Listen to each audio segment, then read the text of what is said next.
Hello students, now we are discussing some problems about metals and non-metals from NCERT class 10th.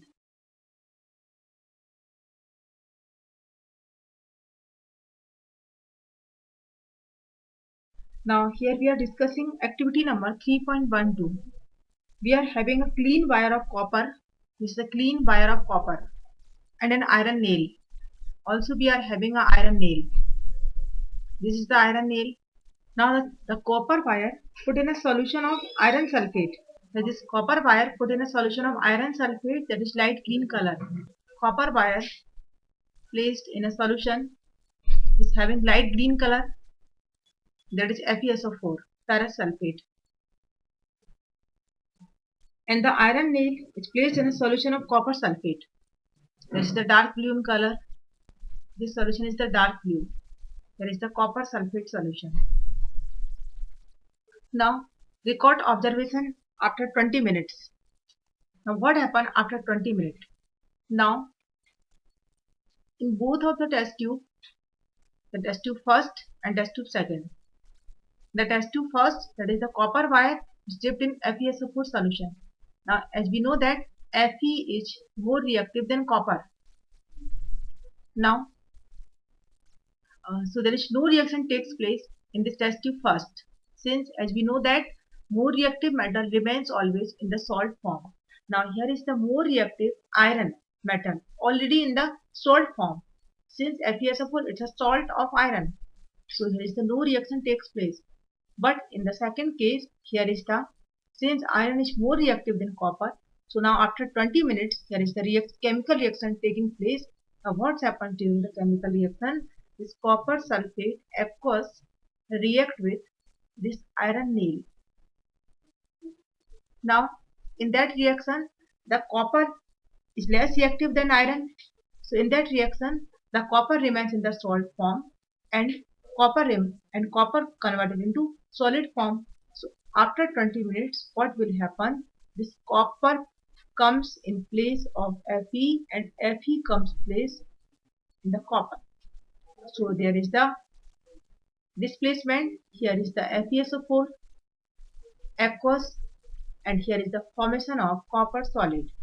So after some time, due to this displacement reaction, the blue color of solution disappears, since it forms the light green color solution FeSO4 is having light green color. Now we are discussing activity number 3.13. Now we are having the sample of sodium chloride, that is NaCl. It is also called common salt, potassium iodide Ki, barium chloride BaCl2. Now taking a small amount of a sample on a metal spatula and heat directly on the flame. Now what's the observation comes out? Means what's the color of the flame? What is the color of flame? Now when we are heating this sodium chloride salt in the flame, then due to this sodium, it gives a golden yellow flame. So if we are having the color of flame, this is flame having golden yellow, it means the salt becomes sodium chloride. Since already given these three salts having colorless. Now how we are identify that which salt is which one? Now the salt which give golden yellow flame, that is called sodium chloride, since this golden yellow flame only is due to this sodium. Now if we are having the Ki, now when we are burning of this salt on the flame, the color again appear golden yellow. Now basically what happened in this case? The color of the flames appear golden yellow due to this potassium. Now basically the color of the potassium is not golden yellow. It's a lilac or violet color. But here we can't see the lilac or violet color by the naked eyes.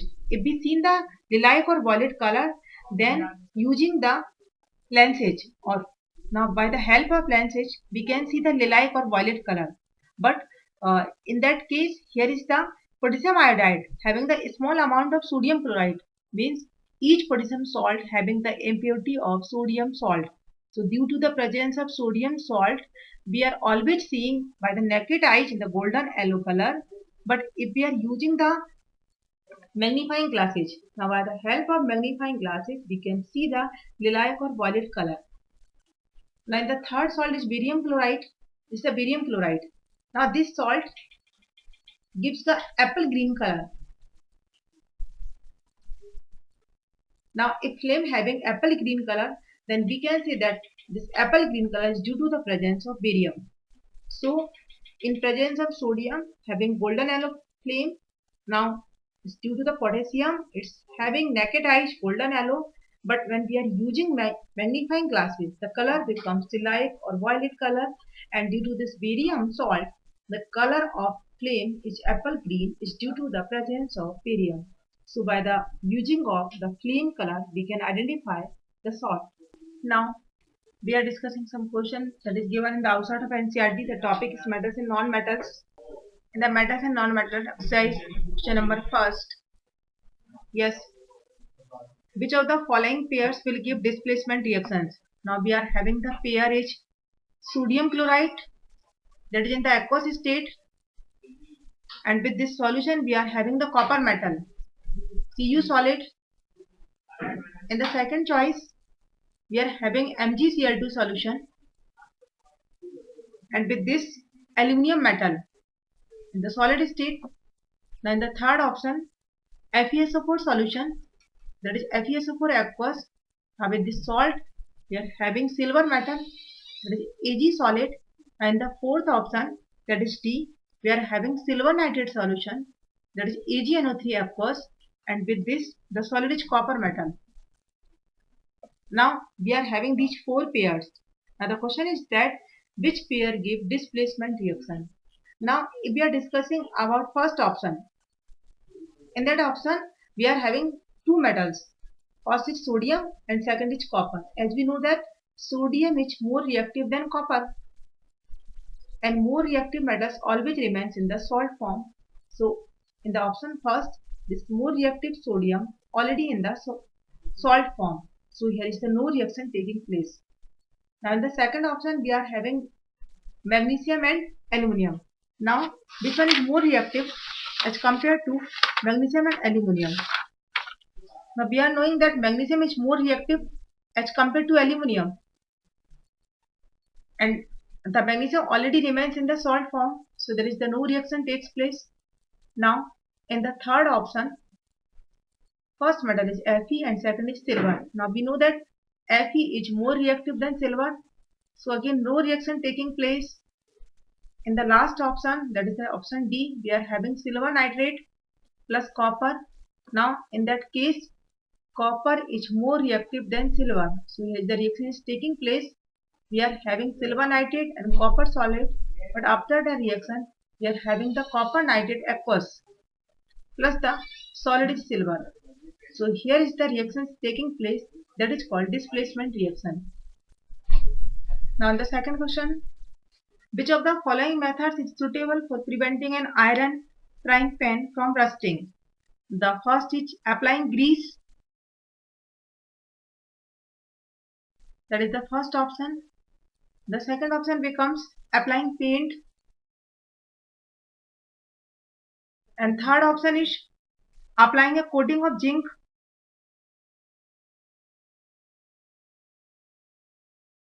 and the fourth option is all of the above. Now we can use the option D. Now we can use any option, that applying grease or applying paint or applying a coating of zinc. But the most appropriate option is that applying a coating of zinc. Since there is a problem, since we are using a fry pan, and the fry pan use of the preparing of food items, so there will be, if we are applying the paint, then there is some probability that some paint particles dissolve in the food, or same problem with the grease. So the most appropriate option is the applying a coating of zinc. Although the prevention of rusting, we can use any of the pattern, that is applying of grease, applying of paint, or applying a coating of zinc. But if we are taking the fry pan, then the most suitable method is applying a coating of zinc. Now question number third. An element react with oxygen and give a compound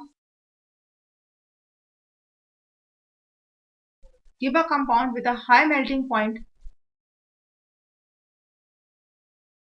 and soluble in water. Now this compound would be, this element would be, first option is calcium. Now the second option is carbon. The third option silicon, and fourth option is iron. Now if we are taking the first option, this calcium react with oxygen. It forms a calcium oxide. Now it's an ionic compound having high MPBP and also soluble in water. We are taking the second compound C plus O2. It gives CO2. It's a lower MPBP since it's a covalent compound.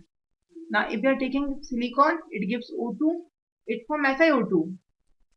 It's having high MPBP but insoluble in water. That is the soluble in water. Now in the last case, the iron also react with oxygen. It gives the Fe2O3, also insoluble in water. Therefore, option A is the correct. When calcium react with O2, it gives calcium oxide. That is the option A, it will be correct. Thank you, students.